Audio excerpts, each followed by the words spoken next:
ओम शांति। अॼु जा महावाक्य आहिनि 12/3/1982 जा। चैतन्य पुष्पनि में रंग रूप खुशबू जो आधार। चैतन्य पुष्पनि में रंग रूप ऐं खुशबू जो आधार छा हूंदो आहे? अॼु बागवान बाप पंहिंजे चैतन्य बगीचनि में वैराइटी प्रकार जे फूलनि खे ॾिसण आया आहिनि। बाबा किसके ॾिसण आया आहिनि? चैतन्य बगीचे में वैराइटी प्रकार जे फूलनि खे ॾिसण आया आहिनि।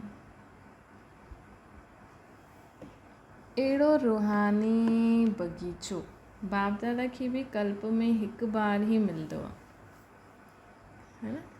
अहिड़ो रूहानी बगीचो मतिलबु आत्माउनि जो बाप दादा खे बि कल्प में हिकु बार ई मिलंदो आहे।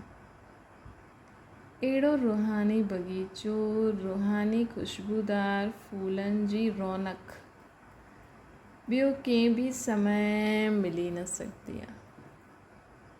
अहिड़ो रूहानी बगीचो रूहानी खुशबूदार फूलनि जी रौनक रूहानी खुशबूदार फूलनि जी रौनक ॿियो कंहिं समय बि न मिली सघंदा। बाबा हाणे असां आत्माउनि में ज्ञान गुण शक्तियूं ॾिसो, बाबा में ई जेका ज्ञान गुण शक्तियूं आहिनि उहा असां यथाशक्ति जेतिरो बि बाबा खे यादि कयो, पुरुषारथ कयो, तव्हां स्वयं जी आत्मा में धारण कयो, है न? जीअं सम्झो कि तव्हां वटि आहे न, तव्हां ब्यूटी पार्लर खोलियो त ब्यूटी पार्लर में तव्हां वटि ॾाढा सारा प्रोडक्ट्स आहिनि, हा? हुन प्रोडक्ट खे यूज़ करे तव्हां कंहिंखे श्रृंगारियो, प्रोडक्ट तव्हांजा हुया, हा? लेकिन तव्हां हुन इंसान खे श्रृंगारियो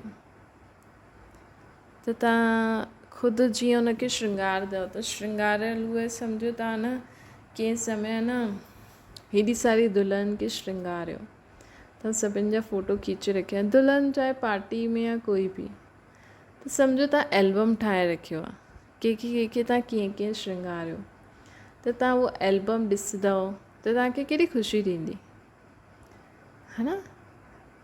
प्रोडक्ट तव्हांजो ई हुया, ब्यूटी पार्लर तव्हांजो ई आहे, कयो बि तव्हां, पंहिंजी चीजूं बि तव्हां ई यूज़ कयूं, लेकिन श्रृंगारियो तव्हां ॿिए खे न। त ईअं ई बाबा बि असां आत्मा ई आहियूं। असांखे बाबा जो चई असां बाबा खे हूअं जंहिं बि रीति बाबा जेतिरो चई जेतिरो बि बाबा खे यादि कयो हूंदो, जेतिरो बि बाबा जो ज्ञान गुण शक्तियूं स्वयं में धारण कयो हूंदो, ख़ुदि जी आत्मा खे श्रृंगारियो हूंदो, उन अनुसार बाबा बि असां सभिनि आत्माउनि खे ॾिसंदा आहिनि। रूहानी बगीचो रूहानी खुशबूदार फूलनि जी रौनक बाबा ॾिसंदा आहिनि। कहिड़े ऐं आत्माउनि जो श्रृंगार उहो त बाबा ई ॾिसी सघंदा आहिनि न। सोचो बाबा के हिसाब सां ॾिसंदा आहिनि आत्माउनि जो श्रृंगार, चमक जे हिसाब सां ॾिसंदा आहिनि, ऐं उहो हिन समय ई ॾिसी सघंदा आहिनि, ॿियो कंहिं समय न। ॿियो समय त असांजो श्रृंगार बिगड़जंदो वेंदो आहे न, धीरे धीरे घटि थींदो वेंदो आहे न, चाहे केतिरो बि नामी गिरामी बगीचो हुजे, लेकिन हिन बगीचे जे अॻियां उहो बगीचो छा अनुभव थींदा? ये हीरे तुल्य हूंदो, वो कौड़े तुल्य हूंदा। अहिड़ा चैतन्य ईश्वरीय बगीचा व रूहानी पुष्प, अहिड़ो नशो आहे तव्हांखे? सभिनि खां सुठो पुष्प आहे ब्रह्मा बाबा जो, पोइ मम्मा, पोइ नंबरवार दादियुनि जो पुष्प, है न? त हिन पूरे बगीचे में बाबा ॾिसनि था। जीअं बाप दादा हर हिकु फूल जे रंग रूप व खुशबू टिन्हिनि खे ॾिसंदा आहिनि, ईअं पंहिंजे रंग रूप ऐं खुशबू खे ॾिसंदा आहियो। आत्मा में कहिड़ा कहिड़ा ज्ञान गुण शक्तियुनि सां रंगल आहे, ऐं कहिड़े कहिड़े रूप में बाबा ॾिसंदा आहिनि। बाबा चवंदा आहिनि न, कॾहिं मां ॿारनि खे फूल जे रूप में ॾिसां थो, कॾहिं सितारे जे रूप में, चांद जे रूप में, त हिन हिसाब सां पंहिंजो रूप ॾिठो, ऐं ख़ुशबू अर्थात गुणनि जी ख़ुशबू। जॾहिं तव्हां हिन सृष्टि ते ईंदा आहियो बाबा जी ज्ञान गुण शक्तियुनि खे धारण करे, है न, त उन हिसाब सां तव्हांजी ख़ुशबू कीअं फैलंदी आहे। मतिलबु माण्हू तव्हां सां केतिरो सिखंदा आहिनि, केतिरो तव्हां सभिनि जे लाइ सुठो सोचंदा आहियो, सुठो ॻाल्हाईंदा आहियो, सुठो कर्म कंदा आहियो। रंग जो आधार आहे ज्ञान जी सब्जेक्ट। आत्मा में रंग कीअं नज़र ईंदो आहे, ज्ञान जे हिसाब सां, ज्ञान जी सब्जेक्ट। जेतिरो जेतिरो ज्ञान स्वरूप हूंदो ओतिरो रंग आकर्षण करण वारो हूंदो, है न। ज्ञान स्वरूप जेतिरो हूंदो ओतिरो रंग आकर्षण कंदो, भई केतिरो केतिरो हिन में ज्ञान आहे। जीअं स्थूल फूलनि जे रंग ॾिसंदा आहियो न, भिन्न भिन्न रंग ॾिसंदे हुए कोई रंग विशेष दूर सां ई आकर्षित कंदो आहे। ॾिसंदे ई मुख सां इहा महिमा ज़रूरु निकिरंदी कि केतिरो सुंदर फूल आहे, ऐं सदा दिलि थींदी कि ॾिसंदा रहूं।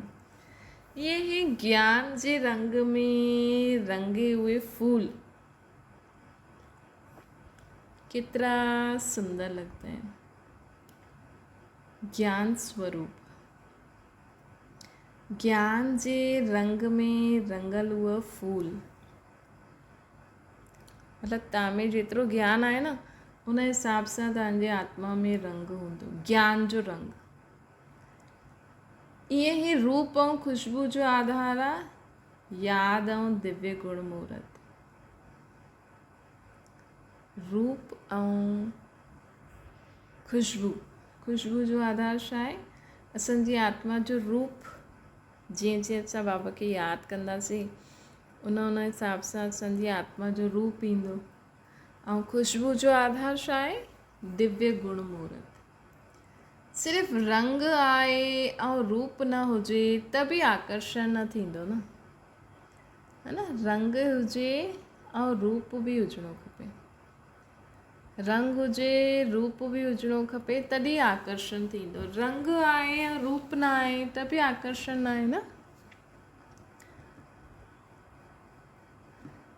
जीअं सम्झो गुलाब जो फूल आहे, हाणे गुलाब जो फूल खिलियो त आहे, ॾाढो लाल रंग आहे, है न, त रंग त आहे लेकिन उहो हिकु थींदो न हिकदमि खिलियल हुअ, त उहो खिलियल उहो न आहे, त उन हिसाब सां उनजो रूप बि रूप न आहे ऐं ख़ुशबू आहे ई न, त मज़ो ईंदो। रंग रूप आहे लेकिन ख़ुशबू न आहे। सम्झो एॾो सुठो खिलियल उहो गुलाब जो फूल आहे, है न। सम्झो एॾो सुठो खिलियल गुलाब जो फूल आहे ऐं उन में ख़ुशबू न आहे त बि आकर्षण न आहे। चईंदा आहिनि इहे नकली आहे, इहा असली आहे। सिर्फ़ु रंग रूप वारा पुष्प डेकोरेशन जे लाइ ज़्यादा कम में ईंदा आहिनि, है न। लेकिन ख़ुशबू पुष्प मानव पंहिंजे समीप रखंदो आहे, ख़ुशबूदार फूल पंहिंजे समीप रखंदो आहे। अगरि रंग रूप आहे न त उहो डेकोरेशन जे लाइ कम में ईंदो आहे। ख़ुशबू न हूंदी आहे त जीअं हुन में गुण न आहे, त ख़ुशबूदार पुष्प मानव पंहिंजे समीप रखंदा आहिनि। ख़ुशबूदार पुष्प सदा ई स्वतः ई सेवा जो स्वरूप आहे। मतिलबु जंहिंमें गुण हूंदा आहिनि न उहो कुझु बि न करनि, न कंहिंखे ज्ञान न ॾियनि, उहो पंहिंजो जीवन जींदा वञनि, सुबुह जो उथनि सुम्हनि खाइनि पीअनि, पंहिंजो कर्म करनि। हुननि जे कर्मनि खे ॾिसंदे ई माण्हू ॾाढा सिखंदा आहिनि, है न। हुननि जे कर्मनि खे ॾिसंदे ई माण्हू ॾाढा सिखंदा। ख़ुशबूदार पुष्प सदा ई स्वतः सेवा जो स्वरूप आहे। त पंहिंजे पाण खां पुछो कि मां कहिड़ो पुष्प आहियां। चइबो बि आहे लेकिन स्वतः सेवा थींदी रहे, अर्थात रूहानी वायुमंडल ठाहिण जे निमित्त आहे।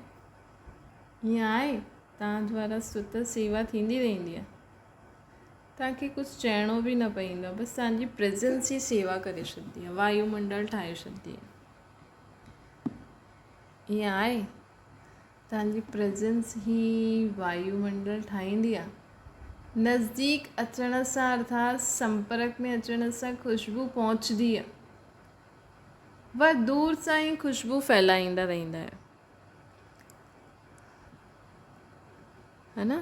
पंहिंजे दिव्य गुण जीअं अॼु बाबा चई न, अॼु जो वरदान तव्हांखे यादि हुजे त, कि कोई आत्मा नज़दीक न बि अची सघे त बि तव्हां में एतिरी रूहानियत हुजणी खपे कि दूर वेठे बि आत्मा बाबा जो परिचय वठी सघे।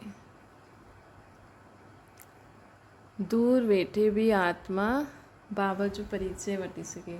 त बाबा चवनि था, खुशबूदार पुष्प सदा ई स्वतः ई सेवा जो स्वरूप आहे। त पंहिंजे पाण खां पुछो कि मां कहिड़ो पुष्प आहे, काथे बि रहंदो आहे लेकिन स्वतः सेवा थींदी रहंदी आहे, अर्थात रूहानी वायुमंडल ठाहिण जे निमित्त ठहिया आहियूं। नज़दीक अचण सां अर्थात संपर्क में अचण सां खुशबू पहुचंदी आहे, व दूर सां ई खुशबू फैलाईंदा रहंदा आहियो। अगरि सिर्फ़ु ज्ञान ॿुधी वरितो, योग लॻाइण जे अभ्यासी ठही वियो, अगरि सिर्फ़ु ज्ञान ॿुधी वरितो, योग लॻाइण जा अभ्यासी ठही वियो, लेकिन ज्ञान स्वरूप योगी जीवन वारा व प्रैक्टिकल दिव्य गुण वारो मुहूर्त न आहे त सिर्फ़ु डेकोरेशन अर्थात प्रजा ठही वेंदी। भई सम्झो था चओ कि मां त रोज़ु मुरली बि ॿुधंदी आहियां, बाबा खे यादि बि कंदी आहियां, पोइ बि तव्हां चईंदा आहियो, अगरि तव्हां चओ कि मां त पोइ बि अगरि तव्हां में अगरि कोई बि स्वभाव संस्कार के तव्हां छॾे नथा सघो, कोई बि आदत अञा तव्हांजी छुटे नथी, त मतिलबु तव्हां में उहा शक्ति न आहे। जे अज्ञानी माण्हू हूंदा आहिनि न, अज्ञानी माण्हू छा चईंदा, कंहिंखे बि तव्हां सम्झायो न त चईंदा असांखे सभु पतो आहे, है न। मतिलबु अज्ञानी माण्हुनि खे चओ न, असांखे शिव बाबा ईअं चईंदा आहिनि, हीअं चईंदा आहिनि, चई हा इहे असांजा गुरू बि चईंदा आहिनि। ठीकु आहे, चलो ठीकु आहे, तव्हांजा गुरू चईंदा आहिनि कि कूड़ न ॻाल्हायो, कंहिंखे मारो न, बुराई न करो। असां चईंदा आहियूं शिव बाबा ईअं चईंदा आहिनि, उहो चईंदा असांजा गुरू ईअं चईंदा आहिनि, असांजो साईं ईअं चईंदो, असांजो फलानो ईअं चईंदो, लेकिन उहो ख़ुदि बुराई करनि था, ख़ुदि कूड़ ॻाल्हाइनि था, त मतिलबु उहो स्वरूप न आहिनि, है न। लेकिन असां ज्ञान में आहियूं, बाबा असांखे चवनि था ईअं ईअं करो, लेकिन असांजे कर्मनि में उहो नज़र अचे थो, कूड़ ॻाल्हाइणु छॾे छॾियो, कंहिं सभिनि जी बुराई करणु छॾे छॾी, त सम्झो तव्हां ज्ञान स्वरूप बि ठहिया आहियो। ऐं योग स्वरूप मतिलबु शक्ति स्वरूप, तव्हां में शक्ति बि आई तॾहिं त तव्हां हुन धारणा खे करे सघियो न। तव्हां में शक्ति आहे तॾहिं त माण्हू तव्हांजी बुराई करनि ऐं तव्हां हुनजी बुराई न करो। त बाबा पुछनि था, जेका ज्ञानी योगी आत्मायूं हूंदियूं आहिनि न, लेकिन अगरि हुन में धारणा न आहे, लेकिन रोज़ु अमृत वेलो कंदियूं आहिनि, रोज़ु मुरली ॿुधंदियूं आहिनि, सेवा बि कंदियूं आहिनि, लेकिन स्वरूप न आहिनि, त उहो डेकोरेशन जे कमु ईंदियूं, मतिलबु उहा प्रजा क्वालिटी आहे। त तव्हां हिन सां ख़ुदि खे चेक करे सघंदा आहियो कि तव्हां कहिड़ी क्वालिटी वारी आत्मा आहियो। त बाबा चवनि था, अगरि सिर्फ़ु ज्ञान ॿुधी वरितो, योग लॻाइण जे अभ्यासी ठही वियो, लेकिन ज्ञान स्वरूप योगी जीवन ठाहिण वारे व प्रैक्टिकल दिव्य गुण मुहूर्त न ठहिया आहियो, त सिर्फ़ु डेकोरेशन अर्थात प्रजा में अची वेंदो। राजा जी प्रजा डेकोरेशन आहे, है न। त बाबा चवनि था राजा जी प्रजा छा हूंदी, डेकोरेशन। राजा मतिलबु जंहिंमें सभु शक्तियूं ज्ञान हूंदो, सभु मतिलबु पंहिंजी यथाशक्ति उन अनुसार ई राजा रानी ठहींदा न। जीअं ब्रह्मा बाबा आहिनि, ब्रह्मा बाबा में त ॾाढो ज्ञान, ॾाढी शक्ति आहे, त ब्रह्मा बाबा फर्स्ट महाराजा ठहींदा। पहिरियों राजकुमार ठहींदा, पोइ महाराजा ठहींदा, है न। पोइ उहो त थी वेंदो सेंट्रल मम्मा बाबा, पोइ हुन हिसाब सां स्टेट जा बि ठहींदा। जे सम्झो कि दादनि खे तव्हां ॾिठो आहे न, दादनि सां हर हिकु जोन इंचार्ज, जेका जोन जा निमित हूंदा आहिनि न वॾा वॾा, हुननि खे अगरि पंहिंजे जोन में कोई प्रॉब्लम ईंदी हुई न त उहो दादियुनि वटि ईंदा हुया। त दादियूं केरु थी वियूं? वॾा महाराजा। ऐं उहो जोन वारा छा थी विया? नंढा नंढा राजा रानी। हर जोन में न उहो इहे सभु हूंदो आहे, लेकिन तव्हांखे पतो न पवंदो केरु आहे। उहा सम्झी बि सघंदा आहियो तव्हां क्वालिटी ॾिसी करे। ज़रूरी न आहे जेका निमित वेठा आहिनि उहे ई राजा रानी ठहींदा, इहे बि ज़रूरी न आहे। तव्हांखे पतो बि न पवंदो, उहो त बाबा ॼाणे, बाबनि जो कमु बि ॼाणे। हिते त ख़ैर पतो पइजी वेंदो आहे की दादियूं हुयूं, है न, त बाबा मम्मा दादियूं हाणे। लेकिन कई बार न बाबा चईंदा आहिनि न कि निमित टीचर बि फेल थी वेंदी आहे ऐं स्टूडेंट अॻियां निकिरी वेंदा आहिनि। उहो त अंत में ई पतो लॻंदो तव्हांखे, है न। उहो त तव्हांखे अंत में ई पतो लॻंदो कि केरु केरु छा छा ठहींदो, केरु केरु वॾो महाराजा महारानी बि कंहिं हिसाब सां ठहिया। बाबा त ॿुधाईंदा आहिनि, लेकिन अगरि तव्हां में उहा दृष्टि या उहा आई त तव्हां ॾिसी सघंदा। त बाबा चवनि था कि राजा से गॾु हुनजी प्रजा बि त खपे न। अल्लाह जे बगीचे में पुष्प त ठही वियो, लेकिन कहिड़ा पुष्प आयो? रंग आहे, रूप आहे, खुशबू आहे? कि रंग आहे, रूप न आहे, खुशबू न आहे, रंग रूप आहे लेकिन खुशबू न आहे। इहा पंहिंजी चेकिंग करणी आहे। बगीचो हिकु, बागवान बि हिकु, लेकिन फूलनि में वैराइटी आहे। रंग जो आधार बाबा छा चई? ज्ञान जी सब्जेक्ट, है न। रंग जो आधार ज्ञान जी, रूप जो आधार आहे यादि, ऐं खुशबू जो आधार आहे गुण। त बाबा चवनि था इहे ई पंहिंजी चेकिंग करणी आहे। बगीचो हिकु, बागवान बि हिकु, लेकिन फूलनि में वैराइटी आहे। डबल विदेशी पंहिंजे खे छा सम्झंदा आहिनि? राज्य अधिकारी आहियो या राज्य करण वारनि खे ॾिसण वारा आहियो? भई राज्य करण वारनि खे राज दरबार में बि त कोई वेंदा। जीअं न हिते अगरि तव्हां ॾिठो हुजे, जॾहिं टीचर्स जी मीटिंग या कोई बाबा मिलन में उन्हनि जो वॾनि जो मीटिंग थींदी हुई न, त वॾी वॾी दादियूं स्टेज ते वेंदा हुया, पोइ टीचर्स साम्हूं उन्हनि जे वेंदा हुया। त इहे जीअं राज्य सभा आहे, त साम्हूं वेही करे ॾिसण वारा ऐं उहा राजा रानी, हा। त बाबा जैसे चवनि था कि तव्हां केरु आहियो? राज्य करण वारा आहियो, राज्य अधिकारी आहियो या राज्य करण वारनि खे ॾिसण वारा आहियो?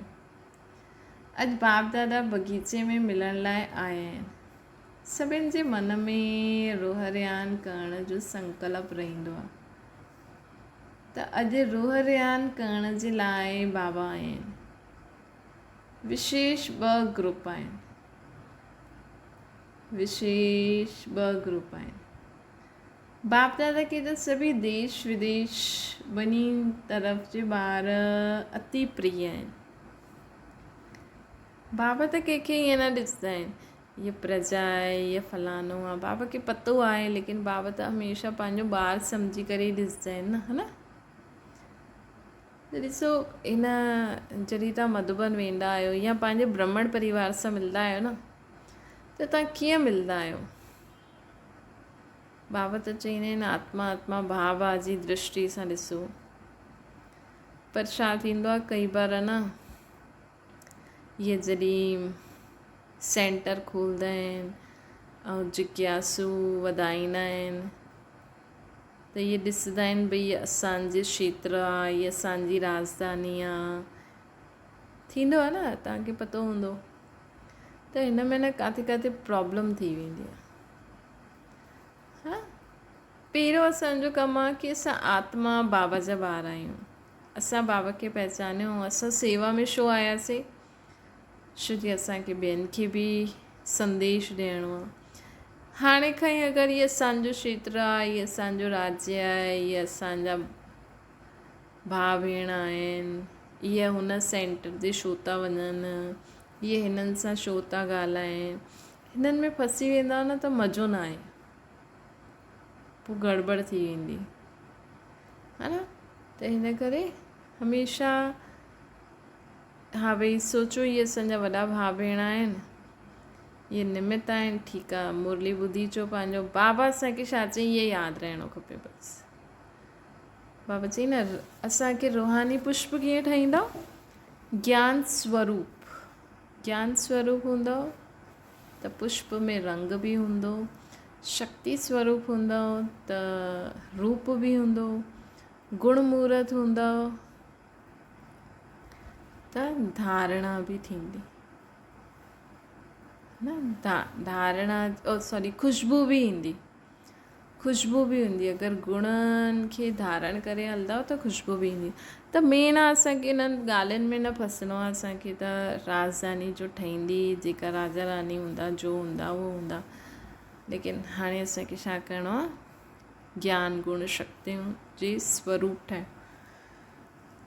तॾहिं असां रूहानी पुष्प अहिड़ो ठाहींदासीं कि असांजी खुशबू दूर पूरे विश्व में फैलंदी ऐं आत्माउनि खे मदद कंदी रहंदी। असांजो पुरुषार्थ इहो हुजिणो खपे, बाक़ी हीअ असांजी राजधानी आहे, हीअ फलानो आहे, हीअं आहे हूअं आहे, हिननि झंझटनि में फसणो ई न आहे, है न। कहिड़ो असांजे सोचण सां उहो राजा रानी ठहींदा। तव्हां पंहिंजो पुरुषार्थ करो, जो जेतिरो पुरुषार्थ कंदो उन अनुसार दाणो दाणे सां मिलंदो ऐं हुन अनुसार उहो पंहिंजो पाठ वॼाईंदो। त बाबा असांखे चवनि था कि तव्हां राज्य अधिकारी ठहींदव न, त रूह ध्यानु करण जे लाइ आया आहिनि विशेष 2 ग्रुप। बाबा खे त सभी देश विदेश ॿई तरफ़ जा ॿार अति प्रिय आहिनि। कर्नाटका वारा ऐं डबल विदेशी बि सदा ख़ुशी में झूलंदा रहंदा आहिनि। मधुबन में ईंदे सभी माया जी थियण जे अभ्यासी ठही विया आहिनि। वह मधुबन में बि माया ईंदी आहे मधुबन में माया, है न। कर लौकिक जाते बि रहंदा आहियो, उते माया जो छा कमु, असां त जाते रहंदा आहियूं, उते बाबा सां गॾु ई रहणो आहे, है न। मधुबन में ईंदे ई माया जी स्थिति जो अनुभव करण जे लाइ ईंदा आहियो। त हिते माया जो वार न, लेकिन माया हार खाई वठंदी। छो जी मधुबन में विशेष पंहिंजी कमाई जमा करण लाइ ईंदा आहियो। डबल विदेशियुनि खे त डबल लॉक ॾियणो खपे, डबल विदेशियुनि खे त डबल लॉक ॾियणो खपे। मधुबन में अची करे विशेष पंहिंजे में कहिड़ी विशेषता धारण कंदा आहियो। मधुबन में अची करे विशेष कहिड़ी विशेषता धारण कंदा आहियो।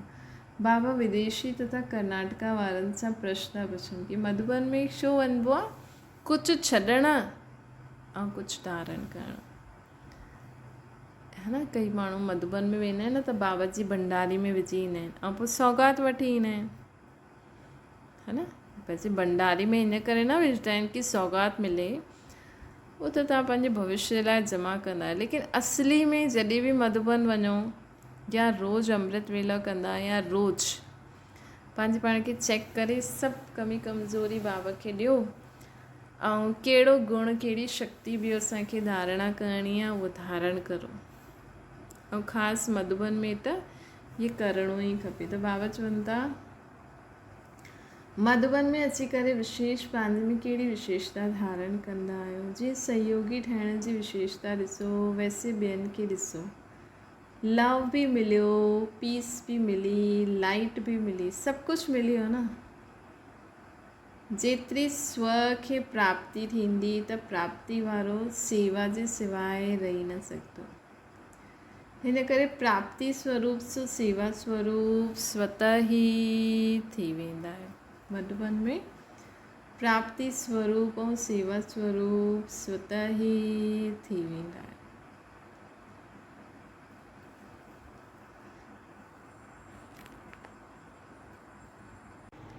बाबा चवनि था मधुबन में अची करे विशेष पंहिंजे में कहिड़ी विशेषता धारण कई।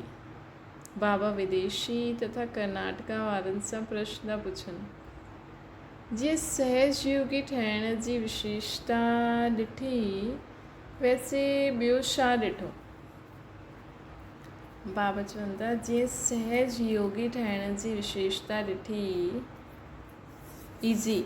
मधुबन में वेंदा आहियूं त बाबा खे यादि करण जी महिनत न लॻंदी आहे न, छोकी हुते सभु तरफ़ बाबा जो ई कुझु न कुझु थींदो आहे त सहज जी बाबा जी यादि ईंदी आहे। जीअं सहज योगी ठहिण जी विशेषता ॾिसी वैसे ॿियो छा ॾिठो। लव बि मिलियो, पीस बि मिलियो, लाइट बि मिली, सभु कुझु मिली वियो न। जेतिरी स्व खे प्राप्ति थींदी त प्राप्ति वारो सेवा जे सिवाय रही न सघंदो आहे, है न। सभु कुझु मिलियो, जेतिरी स्व खे प्राप्ति थींदी त प्राप्ति वारो सेवा जे सिवाय रही न सघंदो न। हिन करे प्राप्ति स्वरूप सो सेवा स्वरूप स्वतः ही थी वेंदो।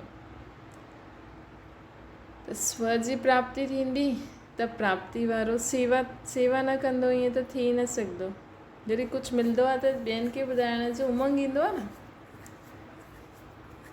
त ईअं ई बाबा चवनि था प्राप्ति स्वरूप सो सेवा स्वरूप स्वतः थी वेंदो। कर्नाटका वारनि भी वृद्धि अच्छी सुठी कई आहे ऐं विदेश में भी सुठी वृद्धि थी आहे। विदेश जे सेवा केंद्र ऐं सेवाधारी भी सुठा निकिता आहिनि। बाप दादा भी ॿारनि जी हिमत ॾिसी उमंग उत्साह ॾिसी हर्षित थींदा आहिनि। चाहे देश में चाहे विदेश में सेवा जो उमंग उत्साह ॿारनि में ॾिसी बाबा भी ख़ुशि थींदा आहिनि। अच्छा, जो सेवा केंद्र में रहंदा आहिनि वह सेवा में उपस्थित आहिनि। देश चाहे विदेश में सभु अमृत वेलो शक्तिशाली रखंदा आहिनि न। ये ग्रुप ॾाढो सुठो आहे, लेकिन सिरे ॿारनि खे माया भी सुठी रीति सां ॾिसंदी आहे। माया खे भी उहा ॿार सुठा लॻंदा आहिनि, हिन करे माया जी ठहिणो आहे। छोकी निमित आत्मायूं आहियो न, है न। हिन करे विशेष अटेंशन ॾियो। अॼु बि बाबा चई न, निमित जेका ख़ुदि खे निमित सम्झंदा आहिनि न उन्हनि खे पंहिंजे मथां ॾाढो ध्यानु ॾियणो खपे। असां छा था सोचूं, छा था ॻाल्हायूं, छोकी उन्हनि जा वाइब्रेशन फैलंदा आहिनि, है न। त बाबा चवनि था माया खे बि उहा सुठा लॻंदा आहिनि, हिन करे माया जी ठहिणो आहे। छोकी निमित आत्मायूं आहियो, हिन करे विशेष अटेंशन आहे। निमित ठहियल हुई आत्मायूं जेतिरी शक्तिशाली हूंदियूं ओतिरो वायुमंडल खे बि शक्तिशाली ठाहे सघंदियूं, है न। निमित आत्मायूं जेतिरी शक्तिशाली हूंदियूं न ओतिरो वायुमंडल खे बि शक्तिशाली ठाहे सघंदियूं। न त वायुमंडल कमज़ोर थी वेंदो आहे, प्रॉब्लम्स ॾाढी ईंदियूं आहिनि। ख़ुदि खे निमित सम्झो, हमेशह बाबा जी यादि में मस्तु रहो, ख़ुशि रहो। छोकी कॾहिं कॾहिं न अहिड़ो वायुमंडल भारी थी वेंदो आहे। अगरि तव्हां नोट कयो हुजे, कोई ॻाल्हि न हूंदी आहे न, कॾहिं कॾहिं कंहिं ॻाल्हि जे लाइ न भारी थी वेंदो आहे। त उहो भारी वायुमंडल में बि असां हीअं सोचूं, हीअं छो थो थिए, अलाए मुंहिंजो मन हीअं छो आहे, अलाए हीअं छो थो थिए, हीअं सोचंदा रहंदासीं न त थोरो मज़ो न ईंदो आहे। त असांखे सोचणो आहे कुझु बि थींदो रहे, अञा अंत में त अलाए छा छा थींदो न। असांखे बाबा जी यादि एतिरी पकी हुजे कि कोई बि प्रकार जो वायुमंडल वाइब्रेशन हुजे, लेकिन असां हमेशह मस्तु रहूं। ये ग्रुप ॾाढो सुठो आहे, लेकिन सिरे ॿारनि खे माया बि सुठी तरह सां ॾिसंदी आहे, माया खे बि सुठा लॻंदा आहिनि, इन करे माया जी ठहिणो आहे। छो जे निमित आत्मायूं आहिनि, इन करे विशेष अटेंशन ॾियणो आहे निमित ठहियल हुई आत्माउनि खे। जेतिरी शक्तिशाली हूंदियूं ओतिरो वायुमंडल खे शक्तिशाली ठाहे सघंदा। त वायुमंडल न कमज़ोर थी वेंदो आहे। अगरि निमित आत्मायूं शक्तिशाली न रहंदियूं त वायुमंडल कमज़ोर थी वेंदो। प्रॉब्लम्स ॾाढी ईंदी। शक्तिशाली वायुमंडल हुजण जे कारण स्वयं बि विघ्न विनाशक हूंदा, ॿियनि खे बि विघ्न विनाशक अर्थ निमित सम्झंदा, है न। ॿियनि खे बि विघ्न विनाशक अर्थ निमित सम्झंदा। जॾहिं असां स्वयं विघ्न विनाशक हूंदासीं ऐं ॿियनि खे बि विघ्न विनाशक अर्थ निमित ठाहींदा, तव्हां ठाहींदा, मतिलबु उन्हनि जा बि विघ्न विनाश करे सघंदा। जीअं सूर्य ख़ुदि प्रकाशमय आहे न, त अंधकार खे मिटाए करे ॿियनि खे बि रोशनी ॾींदा आहिनि ऐं किचिड़ो भस्म कंदो आहे। सूर्य ख़ुदि प्रकाशमय हूंदो आहे न, त ॿियनि खे बि रोशनी ॾींदो आहे, किचिड़ो बि भस्म कंदो आहे, अंधकार बि मिटाईंदो आहे। त जो निमित ठहियल हुई आत्मायूं आहिनि न, वो शक्ति स्वरूप विघ्न विनाशक स्थिति में स्थित रहण जो अटेंशन रखो। निमित ठहियल हुई आत्मायूं शक्ति स्वरूप विघ्न विनाशक स्थिति में स्थित रहण जो अटेंशन रखो। तव्हां विघ्ननि में फंसो न, संकल्प करो मां विघ्न विनाशक आत्मा आहियां। सिर्फ़ु स्वयं प्रति न, स्टॉक बि जमा हुजे जो ॿियनि जा बि विघ्न भस्म करे सघो, ॿियनि जी बि विघ्न विनाशक ठही सघो। त इहे मेजॉरिटी ग्रुप मास्टर ज्ञान सूर्य आहे। हाणे सिधा इहे स्मृति स्वरूप ठही करे रहणो आहे कि मां केरु आहियां, मास्टर ज्ञान सूर्य आहियां। स्वयं बि प्रकाशमय स्वरूप, ॿियनि जो बि अंधकार मिटाइण वारी। स्वयं भी प्रकाश स्वरूप, ॿियनि जो बि अंधकार मिटाइण वारी। ईअं सम्झो।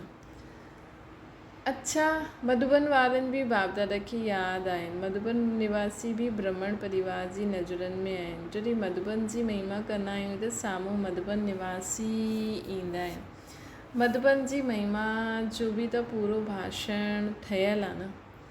त मधुबन जी महिमा वो मधुबन निवासी हर हिकु अनुभव कंदो आहे न कि इहा असांजी महिमा आहे। अच्छा, अहिड़ा सदा विशेषता संपन्न विशेष आत्माउनि खे सदा स्वयं जे स्वरूप द्वारा सेवा जे निमित्त ठही सेवाधारी आत्माउनि खे सदा रंग रूप ऐं ख़ुशबूदार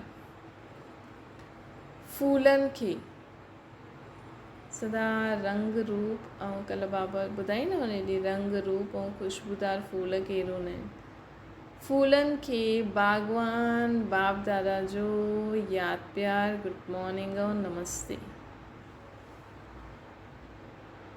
डबल विदेशी ॿारनि जो हिकु प्रश्न रहंदो आहे कि डबल सर्विस ईश्वर सर्विस सां गॾु गॾु नौकरी जे लाइ छो चईंदा आहिनि। हिन प्रश्न जो उत्तर ईंदे हुए बाप दादा चवनि, समय कमा प्राप्ति करणु चाहींदा आहे त सभिनि खां ज़्यादा हिन जे कारण तन बि लॻे, मन बि लॻे, धन बि लॻे। इन करे 3 प्रकार जी सर्विस करणी पए। थोरे समय में तव्हांजो 3 प्रकार जो लाभ जमा थींदो। श्री धन जी बि मार्क्स आहे, उहो मार्क्स जमा थियण जे कारण नंबर अॻियां वठी वठंदव। त तव्हां माण्हुनि जे फ़ाइदे जे लाइ चईंदा आहिनि कि पंहिंजो धन लॻाइणो आहे त धन जी सब्जेक्ट में बि हिकु जो पदम मिलंदो आहे। धन जी सब्जेक्ट में बि हिकु जो पदम मिलंदो आहे। सभु तरफ़ सां अगरि हिकु ई समय में लाभ थी सघंदो आहे त छो न करो, है न। धन बि ॾियो त सभु तरफ़ सां अगरि लाभ थिए त छो न थियो, ॾियणो खपे न। डबल विदेशी आहे न, जॉब बि कंदा आहिनि, धन बि कमाईंदा आहिनि और सेंटर ते बि रही करे सेवा कंदा आहिनि। बाक़ी जॾहिं निमित ठहियल हुई आत्माऊं ॾिसंदियूं समय ई न आहे, हिन फुर्सत ई न आहे, पंहिंजे खाइण जो बि समय न मिलंदो, उहो एतिरो बिज़ी थी वेंदो त ऑटोमेटिकली हुन सां फ्री थी वेंदा। लेकिन जेसि ताईं एतिरो बिज़ी थी वञो तेसि ताईं इहो ज़रूरी आहे, इहो व्यर्थ न वेंदो आहे, हिन जी बि मार्क्स जमा थींदी आहे। बाबा चवनि था बिज़ी थी वेंदा त ड्रामा ई तव्हांखे इहे नौकिरी करणु न ॾींदा। कोई न कोई प्रकार, कोई न कोई कारण अहिड़ो ठहींदो जो चाहियो बि लेकिन करे न सघंदा।